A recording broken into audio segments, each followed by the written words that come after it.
ಮೇಘಾಲಯ ರಾಜ್ಯಪಾಲರಾಗಿ ಸಿಎಚ್ ವಿಜಯ್ ಶಂಕರ್ ನೇಮಕವಾಗಿದೆ. ವಿಜಯ್ ಶಂಕರ್ ನೇಮಿಸಿ BJP high command check mate ಅನ್ನ ಕೊಟ್ಟಿದೆ.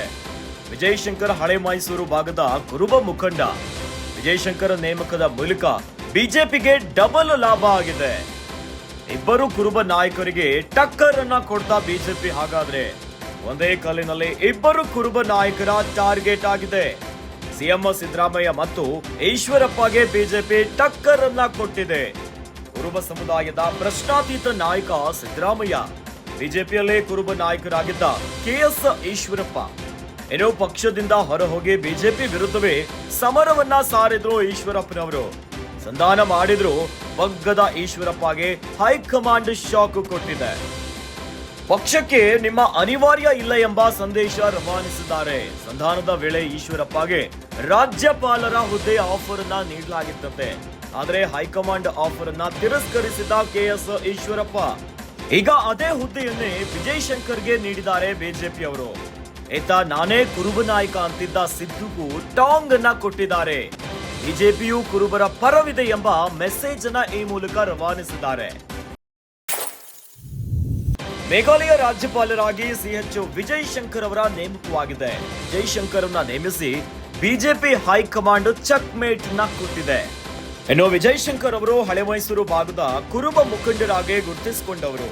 ವಿಜಯ್ ಶಂಕರ್ ನೇಮಕದ ಮೂಲಕ ಬಿಜೆಪಿಗೆ ಡಬಲ್ ಲಾಭವಾಗಿದೆ. ಹಾಗಾದ್ರೆ ಏನಾಯ್ತು? ಇಬ್ಬರು ಕುರುಬ ನಾಯಕರಿಗೆ ಟಕ್ಕರ್ ಅನ್ನ ಕೊಟ್ಟು ಬಿಡ್ತಾ ಬಿಜೆಪಿ ಅವರು ಅದೇ ಕಲ್ಲಿನಲ್ಲಿ ಇಬ್ಬರು ಕುರುಬ ನಾಯಕರಿಗೆ ಟಾರ್ಗೆಟ್ ಅನ್ನ ಮಾಡದಂತೆ ಕಾಣಿಸ್ತಾ ಇದೆ. ಸಿಎಂ ಸಿದ್ದರಾಮಯ್ಯ ಮತ್ತು ಈಶ್ವರಪ್ಪಗೆ ಬಿಜೆಪಿ ಟಕ್ಕರ್ ಅನ್ನ ಕೊಟ್ಟಿದೆ. ಯಾಕಂತಂದ್ರೆ ಕುರುಬ ಸಮುದಾಯದ ಪ್ರಶ್ನಾತೀತ ನಾಯಕ ಸಿಎಂ ಸಿದ್ದರಾಮಯ್ಯನವರು. ಇನ್ನು ಬಿಜೆಪಿಯಲ್ಲಿ ಕುರುಬ ನಾಯಕನಾಗಿದ್ದ ಕೆಎಸ್ ಈಶ್ವರಪ್ಪ ಇವರಿಬ್ಬರಿಗೂ ಕೂಡ ಒಂದೇ ಒಂದು ಬಾಣವನ್ನ ಪ್ರಯೋಗ ಮಾಡಿಬಿಟ್ಟು ಟಕ್ಕರ್ ಅನ್ನ ಕೊಟ್ಟಿದೆ. ಇನ್ನು ಕೆಎಸ್ ಈಶ್ವರಪ್ಪ ಪಕ್ಷದಿಂದ ಹೊರಹೋಗಿ ಬಂಡಾಯ ಅಭ್ಯರ್ಥಿಯಾಗಿ ಕಳೆದ ಲೋಕಸಭಾ ಚುನಾವಣೆಯಲ್ಲೂ ಕೂಡ ಸ್ಪರ್ಧೆ ಮಾಡಿದ್ರು. ಇನ್ನು ಅವರ ಮನವೊಲಿಸುವಂತ ಪ್ರಯತ್ನಗಳಾಯ್ತು, ಸಂಧಾನ ಮಾಡಿದ್ರು ಕೂಡ ಈಶ್ವರಪ್ಪಗೆ ಹೈಕಮಾಂಡ್ ಶಾಕ್ ಅನ್ನ ಕೊಟ್ಟಿದೆ. ಪಕ್ಷಕ್ಕೆ ನೀವು ಅನಿವಾರ್ಯವೇ ಇಲ್ಲ ಅನ್ನೋ ರೀತಿಯಾಗಿ ಸಂದೇಶವನ್ನ ರವಾನೆ ಮಾಡಿದ್ದಾರೆ. ಸಂಧಾನದ ವೇಳೆ ಈಶ್ವರಪ್ಪಗೆ ರಾಜ್ಯಪಾಲರ ಹುದ್ದೆಯ ಆಫರ್ ಸಿಕ್ಕಿತ್ತಂತೆ. ಆದ್ರೆ ಹೈಕಮಾಂಡ್ ಆಫರ್ ಅನ್ನ ತಿರಸ್ಕರಿಸಿದ್ರು ಕೆಎಸ್ ಈಶ್ವರಪ್ಪ. ಈಗ ಅದೇ ಹುದ್ದೆಯನ್ನ ವಿಜಯ್ ಶಂಕರ್ಗೆ ನೀಡಿದೆ ಬಿಜೆಪಿ. ಈತ ನಾನೇ ಕುರುಬ ನಾಯಕ ಅಂತಿದ್ದ ಸಿದ್ದುಗೂ ಕೂಡ ಒಂದು ಟಾಂಗ್ ಅನ್ನ ಕೊಟ್ಟು ಸಂದೇಶವನ್ನ ರವಾನಿಸಿದ್ದಾರೆ. ಬಿಜೆಪಿಯು ಕೂಡ ಕುರುಬರ ಪರವಿದೆ ಎಂಬ ಮೆಸೇಜ್ ರವಾನೆಯಾಗಿದೆ. ಈ ಮೂಲಕ ಒಳ್ಳೆಯ ತಂತ್ರವನ್ನ ಬಿಜೆಪಿ ಮಾಡಿದೆ, ಒಂದು ಸ್ಟ್ರಾಂಗ್ ಮೆಸೇಜ್ ಅನ್ನ ರವಾನಿಸಿದೆ.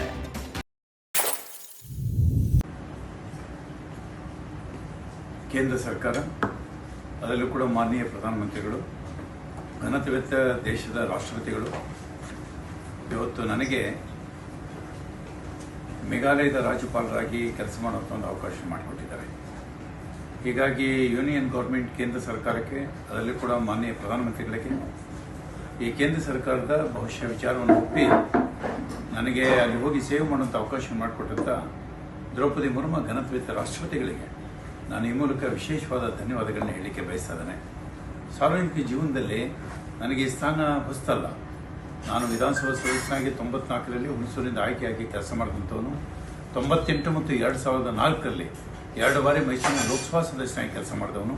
ಅದಾದಮೇಲೆ 2009ರಲ್ಲಿ ಮಾನ್ಯ ಯಡಿಯೂರಪ್ಪನವರು ರಾಜ್ಯದ ಮುಖ್ಯಮಂತ್ರಿಗಳಾದಂಥ ಸಂದರ್ಭದಲ್ಲಿ ಅವರ ಸಂಪುಟದಲ್ಲಿ ಅರಣ್ಯ ಮಂತ್ರಿಯಾಗಿಯೂ ಕೂಡ ವಿಧಾನ ಪರಿಷತ್ ಸದಸ್ಯನಾಗಿಯೂ ನಾನು ಕೆಲಸ ಮಾಡಿದ್ದೇನೆ.